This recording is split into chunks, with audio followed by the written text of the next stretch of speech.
तो गाइस कैसे आपके लोग, आशा करता हूँ कि आप सब लोग बढ़िया होंगे, मस्त होंगे, तंदुरुस्त रहेंगे, अपने काम में व्यस्त रहेंगे। तो बच्चे लोग, आज हम लोग पढ़ने वाले हैं क्लास 10 एस शान साइड बुक की चैप्टर फर्स्ट इलेक्ट्रिसिटी का एक टॉपिक है इलेक्ट्रिक करंट। उसको आज हम पढ़ने वाले हैं डिटेल में एंड उसके कुछ फार्मूलाज भी देखेंगे। तो लेट्स गो, आते हैं और मज़े के साथ पढ़ते हैं, मौज करते हैं, मस्ती करते हैं और आप सब भी मेरे साथ मस्ती करें। तो सबसे पहले यहाँ पे एक टॉपिक आता है जिसका नाम है इलेक्ट्रिक करंट। करंट का पूरा हम डिफिनीशन पढ़ेंगे। यहाँ पे क्या है, when two charge body at different electric potential are connected with a wire. जब दो चार्ज बॉडी कहने का मतलब उसके अंदर चार्ज होगा, डिफरेंट इलेक्ट्रिक पोटेंशियल तो समझते होंगे। जब दो चार्ज बॉडी अलग अलग इलेक्ट्रिक पोटेंशियल पे जब कनेक्ट होंगे मेटल वायर के साथ, then electric charge will flow. तब क्या होगा, चार्ज फ्लो करेगा। कहाँ से? From the body at higher potential. कहाँ से? तो जिस वायर के पास हायर पोटेंशियल होगा, जहाँ पे हायर पोटेंशियल होगा वहाँ से करंट फ्लो करेगा। किसके तरफ? लोअर पोटेंशियल की तरफ। Till they both acquire same potential.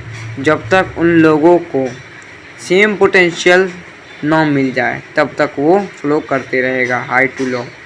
This flow of charge in the metal wire constitutes an electric current. अब यही फ्लो जो फ्लो होता है, किसका होता है फ्लो? तो चार्ज का। किस में होता है? तो मेटल वायर में। उसी को हम क्या नाम से बोलते हैं? तो उसको हम इलेक्ट्रिक करंट नाम से पहचानते हैं। It is the potential difference between the end of the wire which make the electric charge. और ये जो पोटेंशियल डिफरेंस होता है किसके बीच में? एंड ऑफ वायर मतलब वायर के अंत में, जो कि इलेक्ट्रिक चार्ज को बनाता है फ्लो करने के लिए। किसमें? तो वायर में। We know that the electric charges whose flow in a metal. हम यह जानते हैं कि इलेक्ट्रिक चार्ज जो कि मेटल में फ्लो करते हैं, वायर कॉन्स्टिट्यूट इलेक्ट्रिक करंट। उनके आंतरिक में इलेक्ट्रिक करंट होता है। और नेगेटिव चार्ज कॉल्ड इलेक्ट्रॉन, उनके अंदर में एक नेगेटिव चार्ज होता है जिसको हम किस नाम से पहचानते हैं? इलेक्ट्रॉन से नाम से पहचानते हैं। कीपिंग दिस इन माइंड, यह हम ध्यान में बात सोचते हैं, इसको ध्यान में मतलब इसको माइंड में बात रखते हैं। We can now define electric current as follows. हम इलेक्ट्रिक करंट को ऐसे भी डिफाइन कर सकते हैं। The electric current is a flow of electric charges. Electric current क्या है? इलेक्ट्रिक चार्जेस का फ्लो है। और इलेक्ट्रिक चार्जेस मतलब किसका फ्लो है? तो इलेक्ट्रॉन का फ्लो है इन अ कंडक्टर। और किस में? तो कंडक्टर में। अब यहाँ पर एक चीज़ देखो, अगर आप लोगों को पता नहीं होगी कि कंडक्टर क्या होती है तो मैं बता देता हूँ। Those substance in which an electric current means electron passes easily is called conductor. वह सब्सटेंस, वह वस्तु जिसमें इलेक्ट्रॉन आसानी से फ्लो कर जाते हैं बिना किसी रुकावट के, उसको हम क्या बोलते हैं? कंडक्टर बोलते हैं। सच एज के बाद क्या है? अब मेटल वायर कंडक्टर होता है। जैसे कि आपको हो गया सिल्वर, हो गया आयरन, हो गया, ये सब क्या है? एक मेटल वायर है। कॉपर भी है जो कि हम यूज़ करते हैं। इन 1 second if a charge Q मतलब चार्ज का ऐसा यूनिट, मतलब चार्ज को हम Q से डिनोट करते हैं, coulomb flow through a conductor. अगर Q चार्ज का जो Q चार्ज जो है कंडक्टर के तरफ फ्लो कर रहा है टाइम में, विद द मैग्नीट्यूड के साथ, I of the electric current flowing through it is given. अच्छा, ये फार्मूला का मतलब डिफाइन दे दिया है। तो करंट निकालने का क्या हम लोग फार्मूला यूज करेंगे? अगर हमें कहीं भी करंट निकालना होगा, करंट कहने का मतलब क्या? तो इलेक्ट्रिक करंट मतलब क्या? तो इलेक्ट्रॉन का फ्लो अगर निकालने के लिए हमको कहेगा तो यहाँ पर ये फार्मूला निकालना होगा, I = Q/T। अब I को किसी से डिनोट करते हैं तो I को हम करंट से डिनोट करते हैं एंड Q को हम चार्ज से डिनोट करते हैं एंड T को हम टाइम से डिनोट करते हैं।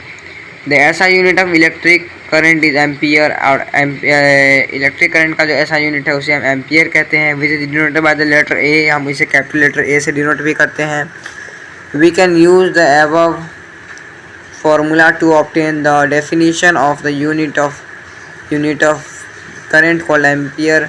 हम यूज़ कर सकते हैं ऊपर दिए गए फॉर्मूला को डिफिनीशन, एम्पियर का डिफिनीशन निकालने के लिए। If we put charge Q, अगर हम 1 कूलम का चार्ज यहाँ पर पुट करते हैं और टाइम 1 सेकेंड का पुट करते हैं तो फॉर्मूला पर पुट करके हम निकाल सकते हैं क्या, 1 ampere equal to 1 coulomb per 1 second. तो 1 एम्पियर इक्वल टू 1C/17। और sometimes however a smaller unit of charge called current called milliampere. और देखो, और चार्ज का जो ऐसा यूनिट क्या होता है, एम्पियर होता है। और नहीं, करंट का ऐसा यूनिट क्या होता है, एम्पियर होता है। और एम्पियर से भी छोटा एक यूनिट होता है जिसको एम्पियर कहते हैं, मिली एम्पियर कहते हैं। और मिली एम्पियर को भी हम डिनोट कर सकते हैं 1 मिली एम्पियर को हम कैसे डिनोट करेंगे, तो 1/1000 एम्पियर। तो 1 ampere 1 milliampere equal to 1/1000 ampere and 1 milliampere equal to 10⁻³ ampere. ये VBI है, ये वेरी इंपॉर्टेंट है। ये कभी पूछ देता है क्वेश्चन में कि बताओ, डायरेक्ट मिली एम्पियर नहीं देगा और डायरेक्ट एम्पियर नहीं देगा आपको, एंड मिली एम्पियर देगा। और उसके बाद जो फॉर्मूला मतलब जो है सो देगा और बोलेगा इसे करंट निकालने के लिए। तो ऐसे तो हम नहीं करंट निकालेंगे, तो इसके लिए हम मिली एम्पियर को किस में चेंज करेंगे, एम्पियर में चेंज करेंगे, उसके बाद हम निकालेंगे। और यहाँ से देख लो, current is measured by an instrument called ammeter. अब देखो, हम इलेक्ट्रिक पोटेंशियल डिफरेंस को मेजर करने के लिए, वोल्ट को मेजर करने के लिए वोल्ट मीटर, पोटेंशियल डिफरेंस का ही ऐसा यूनिट वोल्ट होता है, और उसको मेजर करने के लिए हम वोल्ट मीटर का यूज़ करते हैं। और यहाँ ब्लर हो रहा है, सॉरी। और करंट को मेज़र करने के लिए हम किसका यूज़ करते हैं, एमीटर का यूज़ करते हैं। ये एक मशीन है जिसको हम यूजुअली यूज़ करते हैं, एमीटर। करंट को मेज़र करने के लिए, जिसका नाम एमीटर है।